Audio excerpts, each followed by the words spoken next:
Natural wine has been a hot topic in the last 8 or 9 years. If you've been wondering what natural wine is, then this video is for you.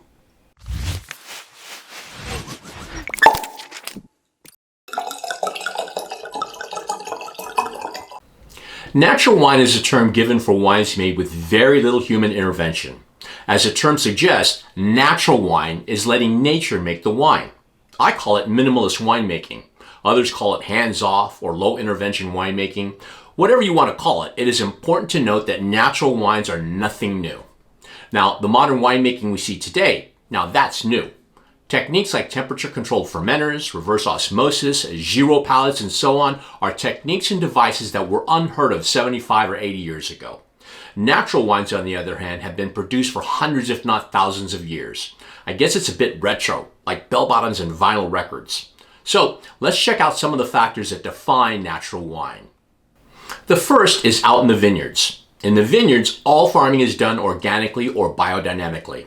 If you don't know what these are, I'm going to do a video on that soon. But in a nutshell, organic and biodynamic farming are environmentally friendly farming methods. No chemically produced fertilizers, pesticides, or the like. A lot of wineries that don't consider themselves producers of natural wines employ these methods as well.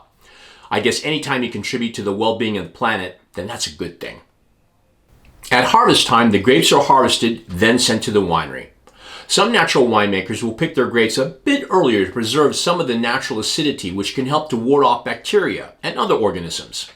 Once the grapes reach the winery, this is where the natural winemaker has to work his or her magic to ensure or limit spoilage. Natural winemakers need to pay far more attention to detail than their modern winemaking counterparts. In modern winemaking, winemakers have a host of resources available to them to prevent premature oxidation or the infiltration of bacteria and other organisms that can lead to spoiled or faulty wine. They can use inert gas such as carbon dioxide or argon and refrigerated rooms to prevent oxidation. They can use large amounts of sulfur to sterilize the environment. Natural winemakers can use sulfur too, but in minuscule quantities. But they won't resort to the other tools commonly used today. The microorganisms and oxygen exposure can create so-called faulty wines in the form of Brettanomyces, volatile acidity, or oxidized wines. These commonly show up as aromas of mousy, think of a mouse's cage, vinegar, or sherry-like aromas. Some natural winemakers will use a technique called pied de cuvée to start the fermentation process. This process involves getting a small portion of the grapes, crushing them, then starting the fermentation process a few days before harvest begins for the rest of the grapes. Once the fermentation is well underway, the rest of the harvested grapes are crushed or pressed, then added to the fermenting batch until fermentation is complete. Natural winemakers use ambient or native yeast for their fermentations.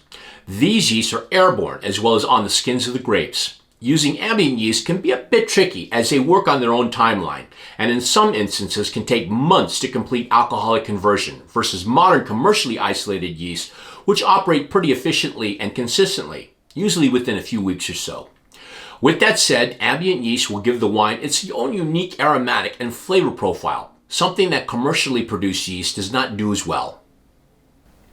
Once the grape juice has been converted to wine, depending on the style and if it's red or white wine, it's into the bottle or barrel. However, unlike conventional wines today, none of these wines go through filtering of any sort. Now, I shouldn't use the word none because some natural winemakers will lightly filter their wines. That's one of the reasons why much, but not all natural wines appear cloudy. Allowing the wines to sit for a bit before opening will allow the wines to settle somewhat. When it comes to barrel aging, natural winemakers need to be extra vigilant to top off their wines as they lose some to evaporation. By doing so, they limit the oxidative process that can take place. Not surprising, natural wines has its fans and its detractors.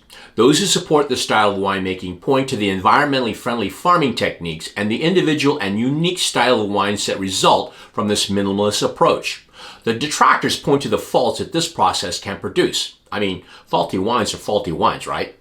In my humble opinion, I say live and let live. I have tried natural wines that frankly were pretty hard to drink, while other times the wines were fine with little indication that they were produced naturally.